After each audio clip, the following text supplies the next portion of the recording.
Explorers vanished during cave expedition, until 9 years later caver found this deep inside the cave.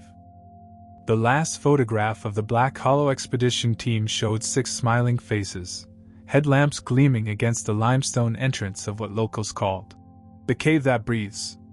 They stood shoulder to shoulder, geologists, spelunkers, and adventurers united by a common passion for the unknown.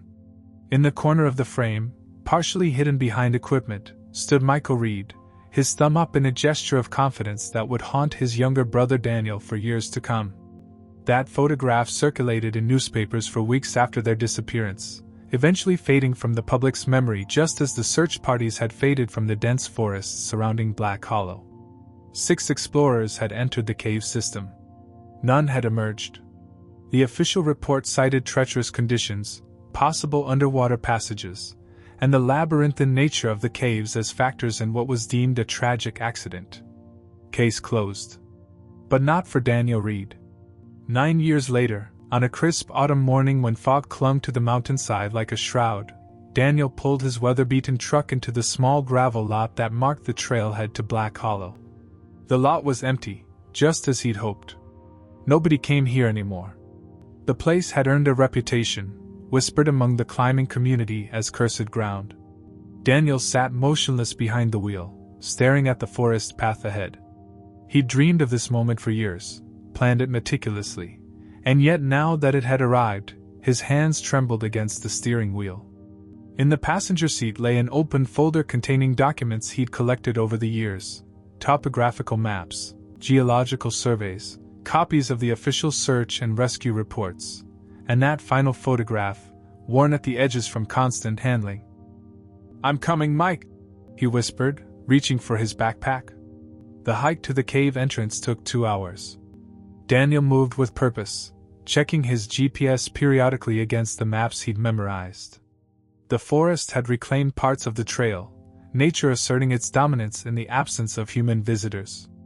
Twice he encountered warning signs erected by the Park Service, stern red letters advising against entry, mentioning unstable conditions and past tragedies without naming names.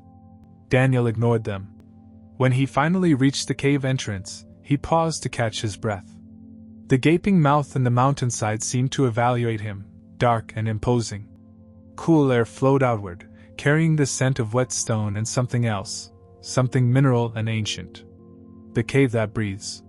He switched on his headlamp, checked his oxygen monitor, and activated the GPS tracker that would record his path. Then, with methodical care, he laid out 6 small stones in a row near the entrance, one for each member of the original expedition. A ritual he'd created for himself. A promise. "I know you're in there," Daniel murmured, his voice swallowed by the darkness ahead. "I know you found something." The descent into Black Hollow began gradually. The main chamber widened into a cathedral of stone, stalactites hanging like frozen daggers from the ceiling. Daniel moved carefully, his footsteps echoing in the vastness. Unlike his brother's expedition, he traveled alone, a decision many would call foolish, perhaps stupid. But Daniel had his reasons. No one else believed his theory. They didn't just vanish. He'd insisted at the memorial service, 3 years after the disappearance, when the families had finally accepted the inevitable. 6 experienced cavers don't just disappear. There's something else going on here. His obsession had cost him his job at the university's geology department. His engagement had dissolved when Lisa couldn't compete with ghosts. His parents had eventually stopped taking his calls, tired of listening to theories that only prolonged their grief. But Daniel had continued. He'd spent years analyzing everything: the team's equipment list, their planned route, the cave's documented passages. He'd interviewed locals, pored over historical records of the area, and connected with underground forums where enthusiasts traded information about caves deemed too dangerous for public access. Most importantly, he'd found the discrepancies. Now, 4 hours into his expedition, Daniel reached a junction that appeared on none of the official maps. He consulted the hand-drawn chart he'd pieced together from fragmented information, whispers from old miners, anomalies in geological surveys, and one crucial conversation with a former search team member who'd mentioned, after too many drinks, a passage they'd discovered but hadn't had time to explore. "This is it," Daniel muttered, turning off the main passage into a narrower tunnel that sloped downward at a gentle angle. His headlamp illuminated mineral formations in brilliant colors, copper greens and iron reds streaking through the stone like veins in living tissue. The air changed here, drier, with an unfamiliar metallic tang. Daniel checked his oxygen levels again. Everything normal, but something felt different about this section. The stone itself seemed to absorb sound differently, creating an unnerving silence broken only by the occasional drip of water from unseen heights. Daniel pushed forward, squeezing through a tight passage that scraped his back against rough stone.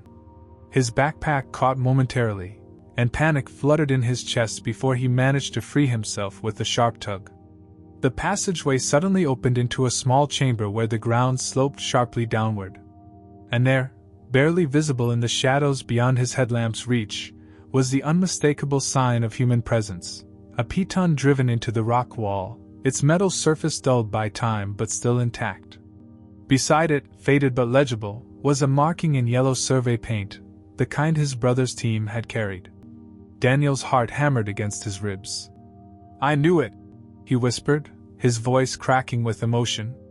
"I knew you made it this far." He photographed the piton and marking from multiple angles, documenting their exact location on his GPS unit. This was already farther than the official search teams had ventured. They'd called the operation off too soon, convinced that no one could have survived the conditions beyond the main chambers. But Daniel knew his brother. Michael wouldn't have given up easily, and neither would his team. They were too experienced, too well equipped to succumb to ordinary cave dangers. As Daniel continued deeper, following the sparse but unmistakable markings left by the previous expedition, a pattern emerged. The team had deviated from their planned route, drawn by something unexpected. Something that wasn't supposed to be here. 7 hours into his journey, exhaustion began to set in.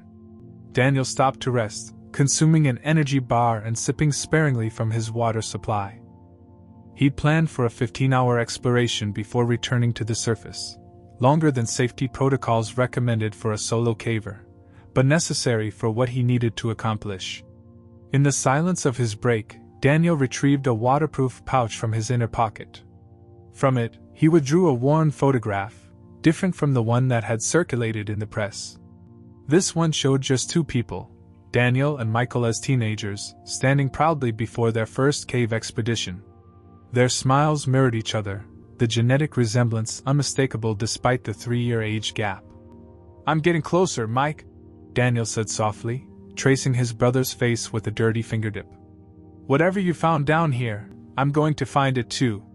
He made this promise at the empty funeral, staring at the symbolic casket that contained nothing but memories.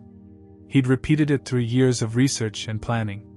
And now, surrounded by the same darkness that had swallowed his brother, Daniel felt closer to fulfilling it than ever before. Replacing the photograph carefully, Daniel rose and continued his descent, following the subtle trail left by people who had never returned to the surface. The passage narrowed again, requiring him to crawl on hands and knees through a tunnel barely wide enough for his shoulders.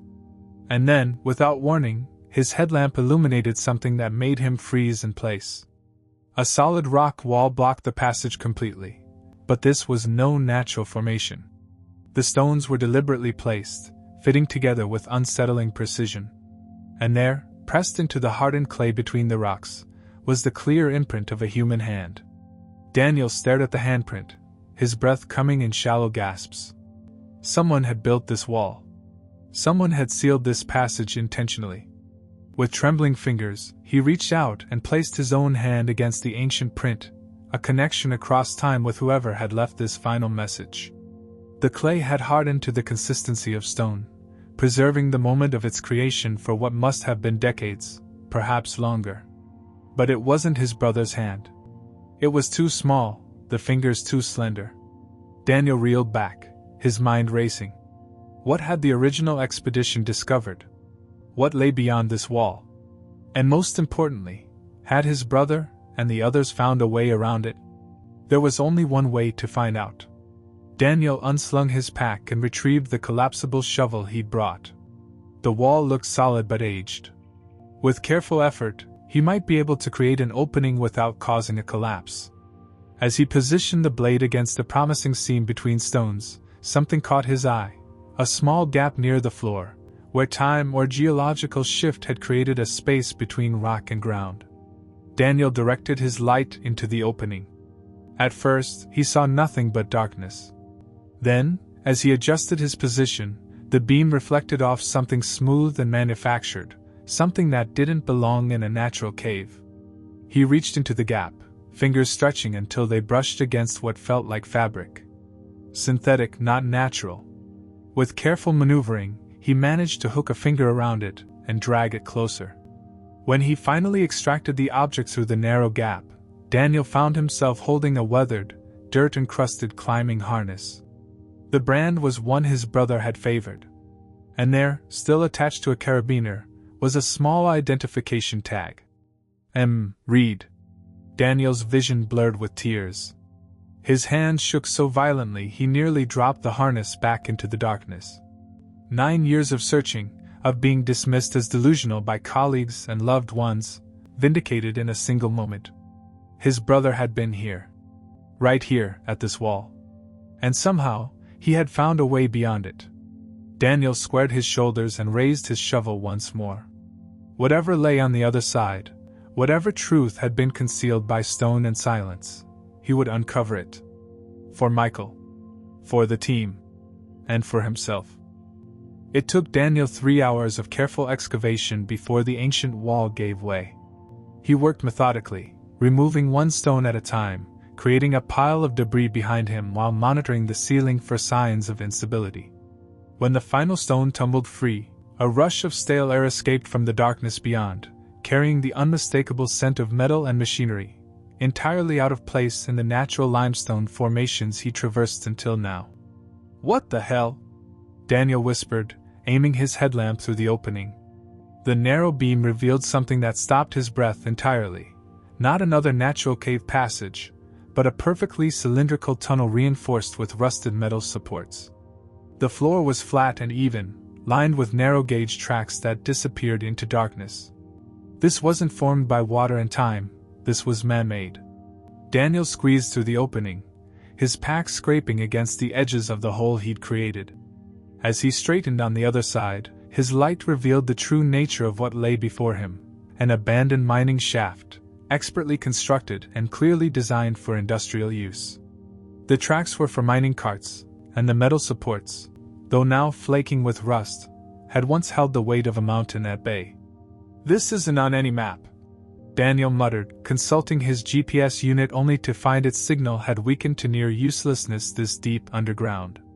He switched to his backup compass, noting with unease how the needle wavered erratically, likely affected by metal deposits or the steel reinforcements surrounding him. Following the tracks deeper into the shaft, Daniel became increasingly certain that this was what had drawn his brother's team off their planned route. They were scientists and explorers at heart, discovering an unmapped industrial tunnel within a supposedly pristine cave system would have been irresistible. 50 meters in, the shaft widened into what had clearly been an excavation hub. Several smaller tunnels branched off from the central chamber, each with its own set of tracks. Ancient electrical fixtures hung from the ceiling, their wires long since stripped of insulation by time and the cave's constant humidity. And there, arranged with eerie precision against the far wall, sat a row of mining carts, their metal sides corroded but still intact, filled with dark ore that glittered faintly in the beam of Daniel's headlamp. "They just left everything," Daniel said aloud, his voice echoing strangely in the manufactured space. "Like they evacuated in a hurry." Moving closer to inspect the carts, his foot struck something that skittered across the stone floor with a hollow plastic sound. Daniel swung his light downward and froze. A modern-looking helmet lay on its side, a crack running along its outer shell. Though dust-covered, its bright yellow color was unmistakable, standard issue for the university-sponsored expedition. Beside it lay a high-end camera, its lens shattered. Daniel's heart hammered against his ribs as he knelt to examine these first concrete pieces of evidence. The helmet bore no name, but when he carefully lifted the camera and turned it over, He found initials etched into the base: A.L. Andrea Larson, the expedition's photographer and the youngest member of the team. They were here, Daniel whispered, a mixture of vindication and dread washing over him. They found this place. With renewed purpose, Daniel swept his light across the chamber, searching for more signs of his brother's team. Near what appeared to be an old foreman's desk, he spotted something that made his breath catch: a neat stack of modern backpacks, 6 in total, arranged with deliberate care against the wall. Daniel rushed forward, dropping to his knees before the dusty pile. Each pack was partially open, their contents seemingly removed in haste. Yet they weren't strewn about as if abandoned in panic. Someone had deliberately gathered and arranged them. "Michael!" Daniel called out, his voice echoing through the empty tunnels even though logic told him no living person could have survived here for 9 years. "Where are you?" Only silence answered, broken by the distant drip of water from unseen heights.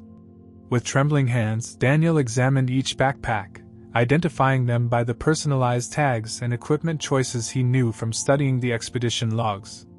His brother's navy blue pack was second from the bottom, its specialized side pocket for geological tools unzipped and empty. As Daniel lifted the final backpack, something slid from beneath it, a sealed plastic container, the kind used to protect documents from cave moisture. It had been deliberately placed beneath the stack, hidden but not concealed. Daniel popped the watertight seal, his fingers clumsy with anticipation. Inside lay a stack of papers, some official documents with corporate letterheads, others appearing to be handwritten notes. Atop them all sat a folded map, far newer than the mining operation surrounding him. Unfolding the map with care, Daniel recognized it immediately as one prepared by his brother's team, their planned route marked in red, with annotations in Michael's distinctive handwriting. But the official route ended far before this chamber. Beyond it, someone had sketched additional passages in hurried blue pen, with a final notation that made Daniel's skin crawl. "Not abandoned. Still active. Hidden shaft leads to new operation." Daniel shuffled through the remaining documents, each more disturbing than the last. Shipping manifests dated just 10 years ago, barely a year before the expedition disappeared. Corporate invoices for industrial equipment rentals. And most damning of all, environmental impact waivers that had been filed but apparently never processed through official channels. All bore the same corporate logo, Blackridge Mining Consortium, a company Daniel had never heard of, despite his years researching the region's industrial history. "They stumbled onto something illegal," Daniel murmured, pieces clicking into place with horrifying clarity. "Something still operating off the books." A sudden noise, perhaps a distant falling rock or settling earth, made Daniel jerk his head up, paranoia flooding his system. For the first time since entering the cave, he felt watched. Vulnerable. He hurriedly repacked the documents into their waterproof container and secured it in his own backpack.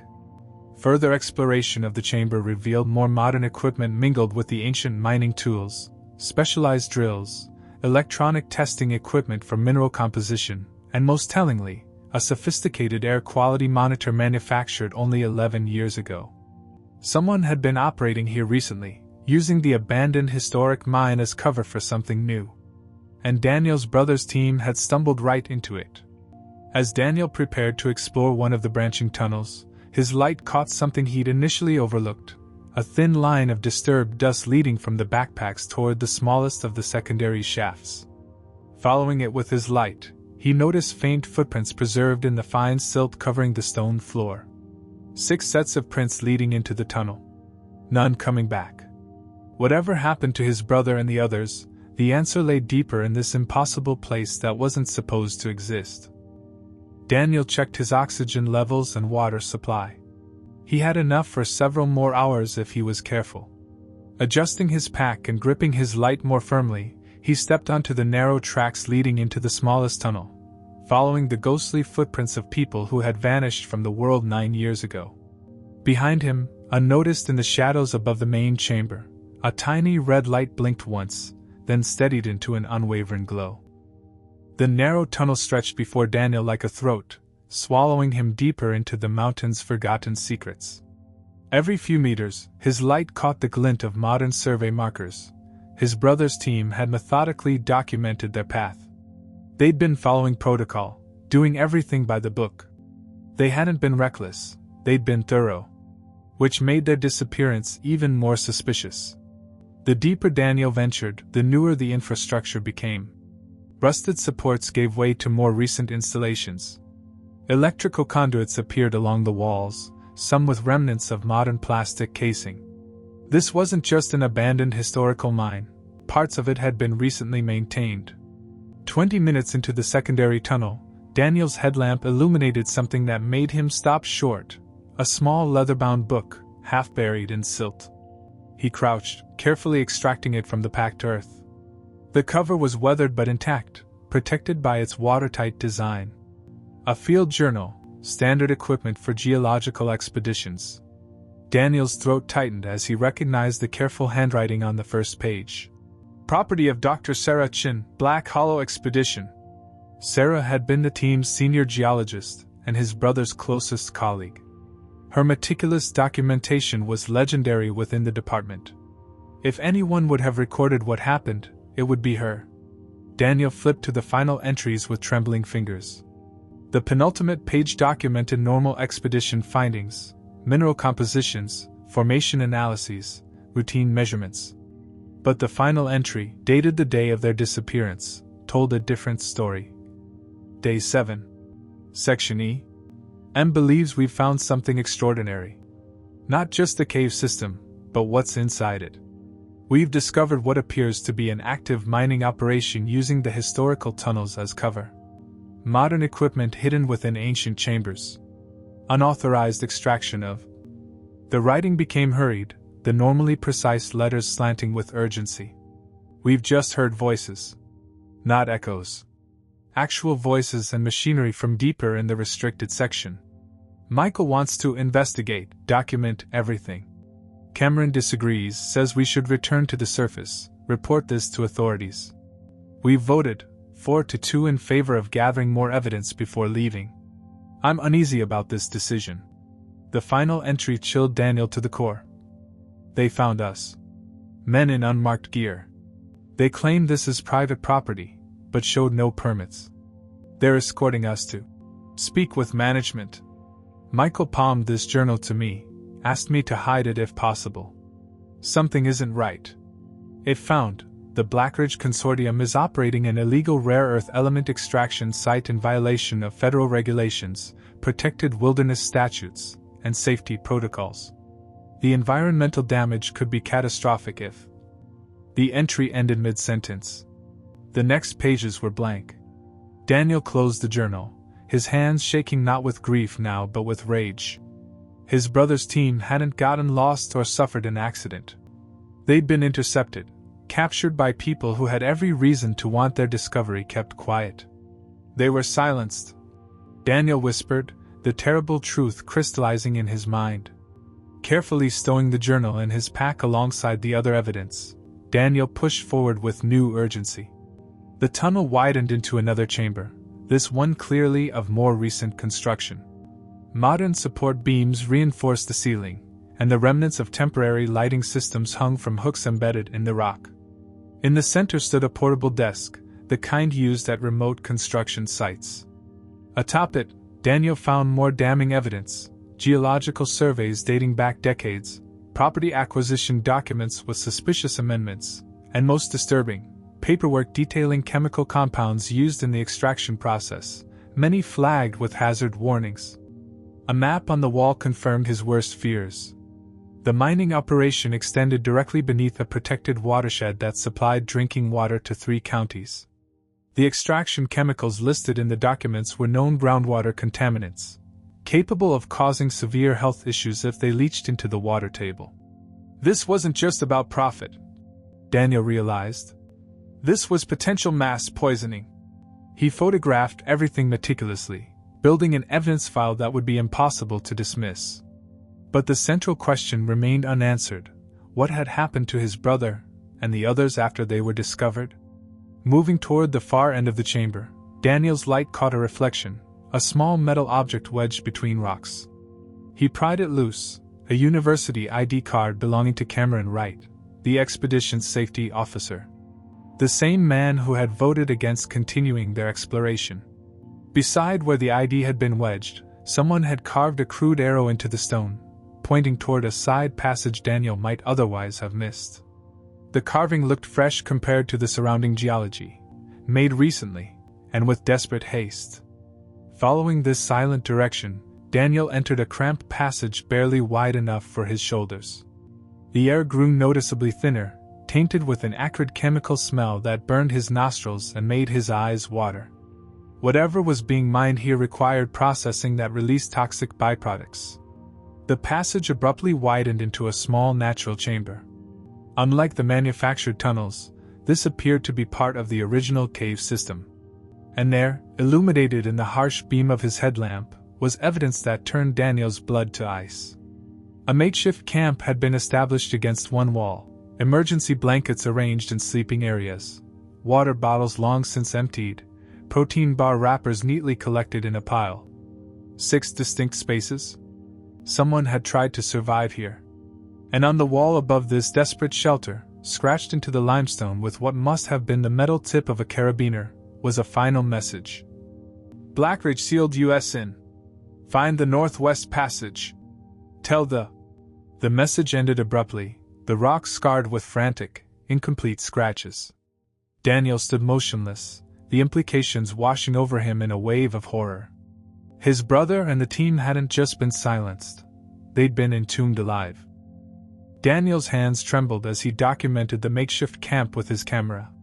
Each flash illuminated another heartbreaking detail: a prescription bottle with Michael's name, a small teddy bear keychain that Andrea had always carried for luck, a wedding ring placed carefully on a small stone shelf. Personal treasures that no one would willingly abandon. They lived here, Daniel whispered, his voice breaking. At least for a while. The cramped chamber told a story of survival and desperation. Water collection systems fashioned from equipment tarps. Marks on the wall tracking days. Carefully rationed food supplies divided into 6 equal portions. They'd been organized, methodical, doing what they were trained to do in an emergency. But the silence now was absolute. Whatever fate had befallen the team, it hadn't happened here. This had been a temporary sanctuary, not their final resting place. Daniel examined the unfinished message again, his light revealing something he'd initially missed. Below the scratched words, barely visible against the stone's natural patterns, was a crude map. It didn't match any of the passages Daniel had traversed. This showed a different route, marked with an X and the letters NW beside it. Northwest Passage, Daniel murmured. They found another way out. Hope fluttered in his chest before reality crushed it. If they'd escaped, where had they gone? Why had they never returned to the surface? The answers must lie deeper still. Daniel followed the chamber to its far side, where a narrow opening led to yet another tunnel. This one was different, completely natural, formed by ancient water rather than human tools. As he squeezed through, his light revealed the unmistakable signs of people forcing their way through, scrape marks on the walls, torn fabric caught on sharp rock edges, a broken pencil wedged in a crevice. The passage descended steeply, requiring Daniel to use his climbing gear for the first time since entering the cave. As he rappelled down a 20-foot drop, his light caught something that made his stomach lurch, a helmet wedged between rocks at the bottom, its lamp shattered. Landing beside it, Daniel examined the damage. The helmet had been crushed from above, not from a fall. Something heavy had come down on it with tremendous force. And then he saw the first sign of blood, a dark stain on the stone floor, long since dried to a rusty brown. Daniel followed the intermittent trail, dread building with each step. The blood droplets led to a narrow squeeze between massive boulders. Beyond it, his light revealed a chamber of horror. Scattered across the floor lay the remnants of a desperate last stand. A climbing axe with its handle broken. A makeshift torch fashioned from equipment. Torn pieces of clothing. More blood stains, larger now. And most telling, deep claw marks in the stone walls, some nearly a foot long, with broken fingernails embedded in the deepest gouges. They tried to dig their way out. Daniel whispered, shock numbing his system. The far wall of the chamber had collapsed entirely, massive boulders blocking what must have been another passage. But this wasn't a natural cave-in. The pattern was too precise, the stones too deliberately placed. This had been engineered, a controlled detonation designed to seal the passage permanently. Daniel approached the collapsed section, examining it with growing horror.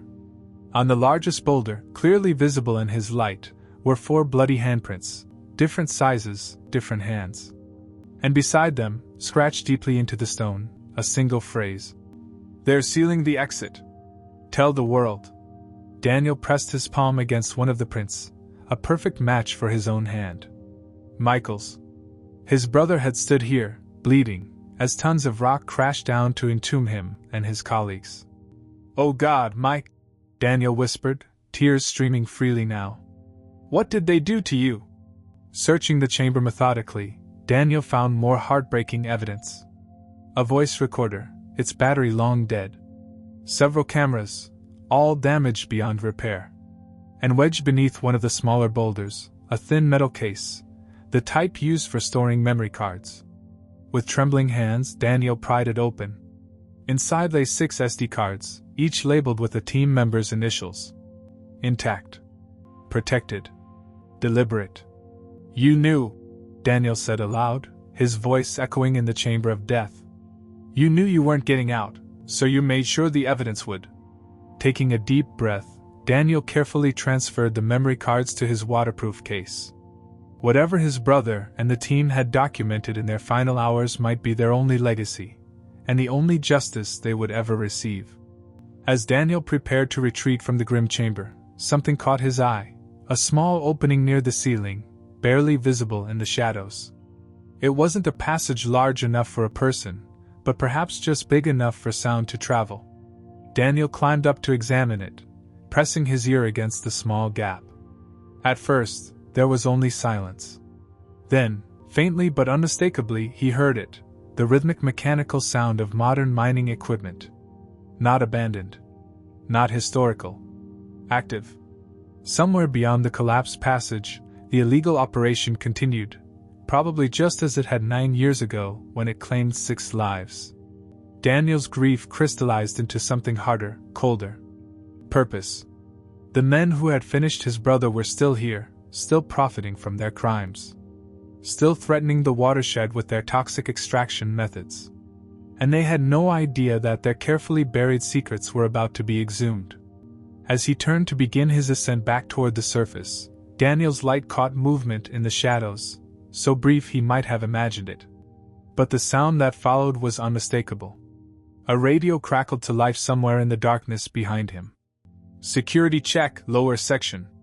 We've got a sensor trigger in shaft 9. Could be another collapse, but send a team to verify." Daniel froze, his blood turning to ice.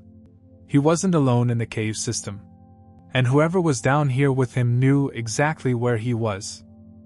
Daniel extinguished his headlamp instantly, plunging himself into absolute darkness. His heart hammered as he pressed against the cold stone wall, straining to hear any approaching footsteps. The radio had sounded close, too close for comfort. 9 years might have passed, but Blackridge was still protecting its secrets. Moving by memory and touch alone, Daniel felt his way toward the tunnel entrance. He needed to retrace his steps, fast. But which way? In the disorienting darkness, even his mental map of the cave system began to blur. "Think, damn it," he whispered to himself, trying to recall the direction he'd come from. In the distance, he heard it, the unmistakable sound of boots on stone. Multiple sets. They were coming to investigate the sensor alert. Daniel forced himself to remain motionless, controlling his breathing despite the adrenaline coursing through his system. He needed to let his night vision adjust, minimal as it might be in this absolute darkness. Slowly, the faintest outlines of the chamber began to materialize, not from natural light, but from a dim glow filtering through the small ceiling crack he'd discovered earlier. The mining operation beyond the collapsed tunnel must have lighting systems. That meant the approaching security team would have lights too, making Daniel a visible target the moment they entered the chamber. He needed to move now. With excruciatingly slow movements, Daniel crept toward the passage he'd entered through. Every footstep calculated, every breath measured. The voices grew louder, 3 men at least, their conversation casual but professional. Probably just another rockfall. This section's always been unstable. Still gotta check it. Remember what happened last time someone got curious? The implied threat chilled Daniel's blood. These men knew what had happened to his brother's team, and they were comfortable with it. Just as Daniel reached the tunnel entrance, a beam of light sliced through the darkness behind him, dancing across the chamber walls as the security team approached. He pressed himself into a natural alcove, silently praying the uneven rock would shield him from view. The light grew brighter. Closer. "Hold up," a gruff voice commanded. "Something's different in here." The beam swept methodically across the chamber, illuminating the evidence Daniel had disturbed, the memory card case now missing, the displaced debris where he'd examined the bloody handprints. "Someone's been here," the voice growled. "Recently. Check the tunnels." Daniel didn't wait another second. Keeping low, he scrambled into the passage, sacrificing stealth for speed. Behind him, shouts erupted as his movement was spotted. "There! Northwest tunnel!" A gunshot echoed through the chamber, the bullet striking stone inches from Daniel's head, sending fragments slicing across his cheek. These weren't security guards. They were armed enforcers protecting a criminal enterprise. Desperation propelled Daniel forward. He activated his headlamp, no longer concerned about being seen. Speed was his only advantage now. He raced through the narrow passage, retracing his path toward the makeshift camp, then beyond it to the larger mining chamber where he'd found the backpacks. The pursuing footsteps and voices echoed behind him, growing more distant as Daniel navigated the cave system he'd so carefully memorized during his descent. But his advantage wouldn't last. The men chasing him likely knew these tunnels better than he did.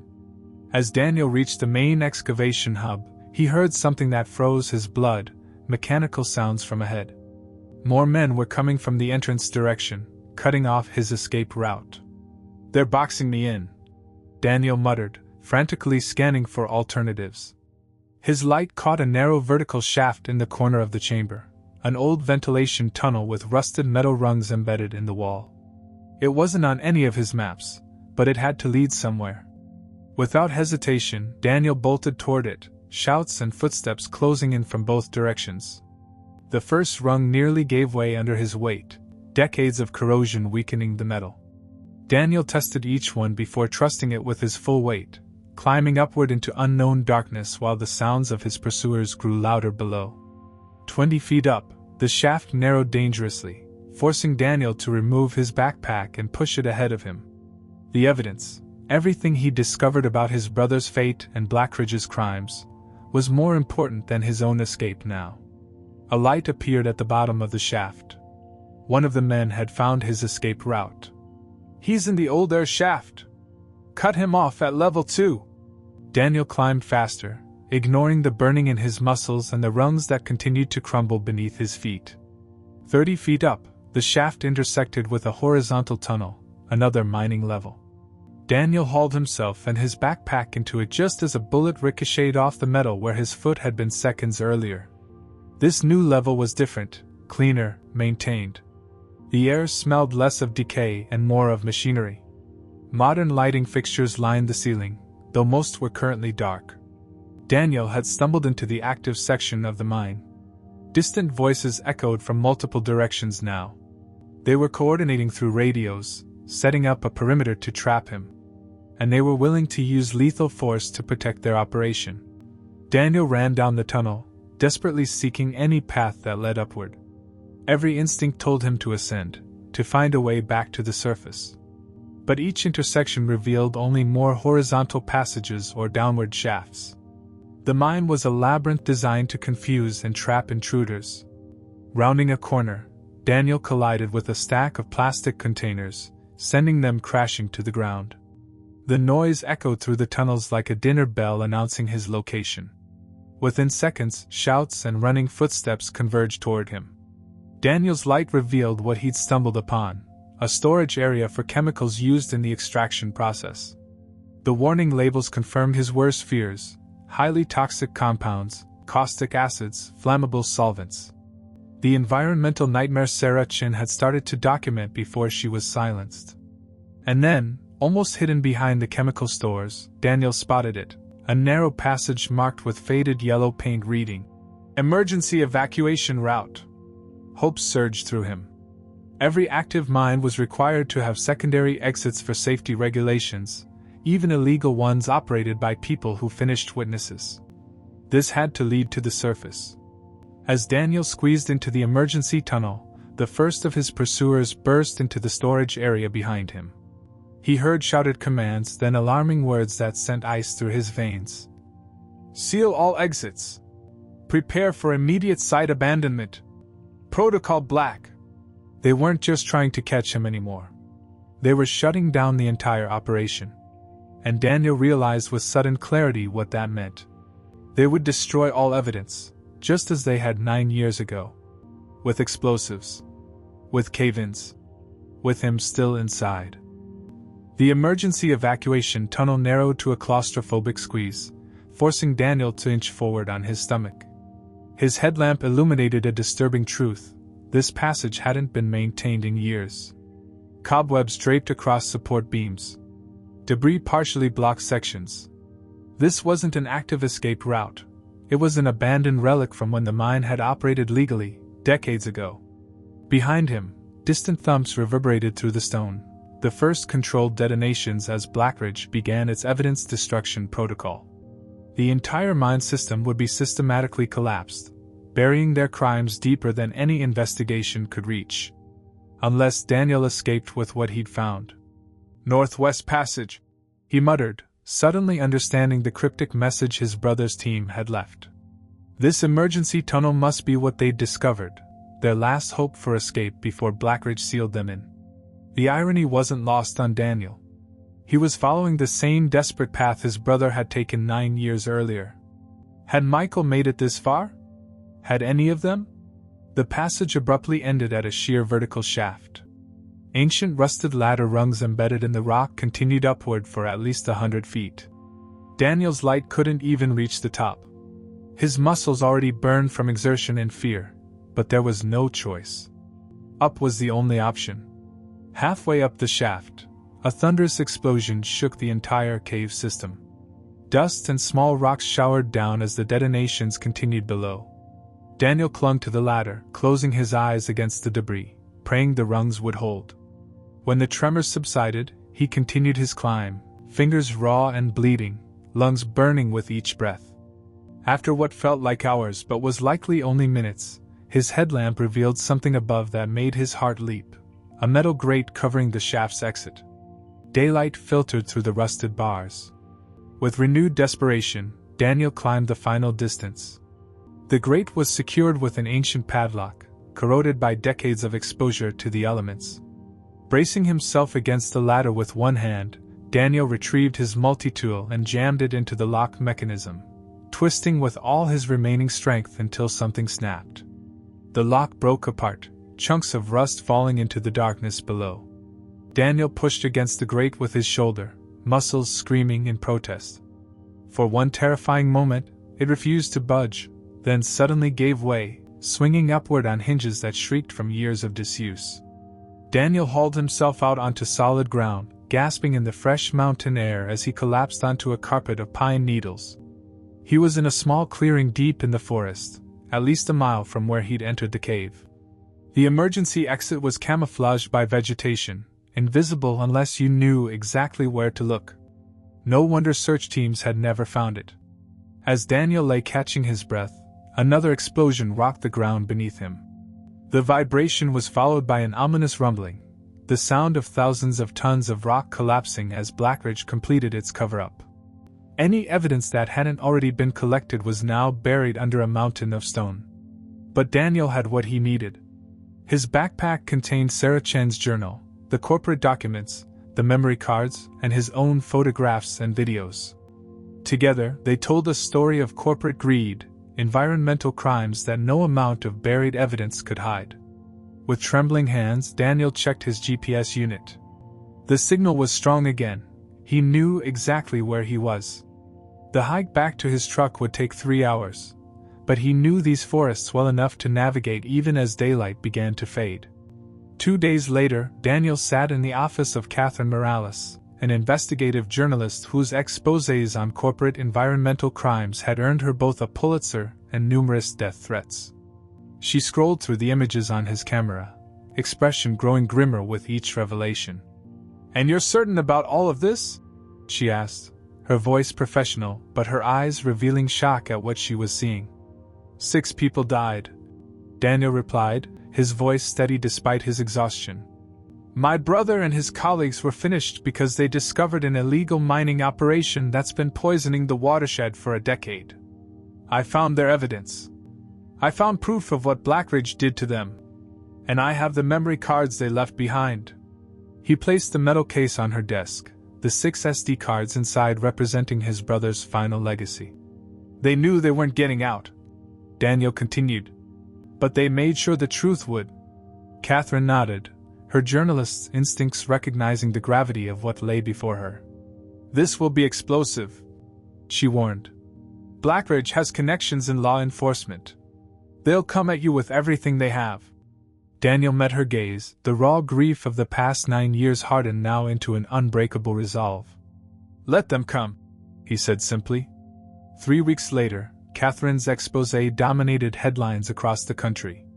The article detailed Blackridge Mining Consortium's decades of illegal operations, their environmental crimes, and the deliberate silencing of 6 explorers who had stumbled upon their operation. Daniel's evidence was meticulous, irrefutable. The photographs and videos from the team's memory cards proved particularly damning, clear documentation of the illegal mining operation, chemical dumping, and even footage of the armed men who had confronted them. Sarah Chen's final journal entry, published in its entirety, became a rallying cry for environmental activists and anti-corruption campaigners alike. Federal agents raided Blackridge's headquarters within days. Key executives were indicted on charges ranging from environmental violations to conspiracy to commit danger. The company's stock collapsed as investors fled the toxic association. Most importantly, emergency measures were implemented to contain the chemical contamination threatening the watershed. Daniel didn't attend the press conferences or the initial court hearings. Instead, he stood alone at the mouth of Black Hollow Cave, now permanently sealed by order. He placed 6 flowers on the ground, 1 for each explorer who had never emerged. The mystery of the vanished expedition had transformed from an unsolved disappearance into a documented crime. The team members were no longer missing persons but victims, their names cleared of any suggestion of carelessness or poor judgment. They had died trying to protect their community from an environmental catastrophe, and their evidence had finally accomplished what they could not. For Daniel, the vindication was bittersweet. He would never see his brother again. The bodies of the team would likely never be recovered, entombed now beneath thousands of tons of collapsed stone. But their story would be told. Their sacrifice would be known. As he turned to leave, Daniel noticed a small stone that had fallen from the sealed cave entrance. He picked it up, turning it over in his palm. Just an ordinary piece of limestone, unremarkable except for what it represented, the final piece of a puzzle that had consumed 9 years of his life. He slipped it into his pocket.